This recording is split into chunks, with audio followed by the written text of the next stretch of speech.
Cook and read विथच्या नव्या चॅनलमध्ये परत एकदा सगळ्यांचं खूप स्वागत। आज आपण बघणार आहोत हुरडा भेळची रेसिपी। हुरडा हा हिवाळ्यात आवर्जून खाल्ला जातो आणि तो पौष्टिकही असतो, परंतु आपण त्याची भेळ करून खाल्ली तर पौष्टिकतेबरोबरच आपल्याला ती चविष्टसुद्धा लागते।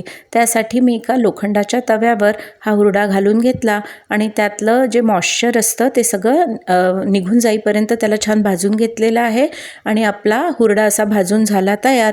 त्यानंतर तो थंड करून घेतला एका बाउलमध्ये काढून आणि तो थंड झाल्यानंतर आता आपण याची भेळ करणार आहोत। त्याच्यासाठी बारीक चिरलेला कांदा, बारीक चिरलेला टोमॅटो, कोथिंबीर, बारीक चिरलेली मिरची आणि मी यामध्ये थोडीशी लसूण चटणी पण घालणार आहे आणि लिंबू पिळणार आहे। लसूण चटणी ही ऑप्शनल आहे, तुम्हाला तिखट आवडत असेल तर आवर्जून तुम्ही लसूण चटणीचा वापर करा।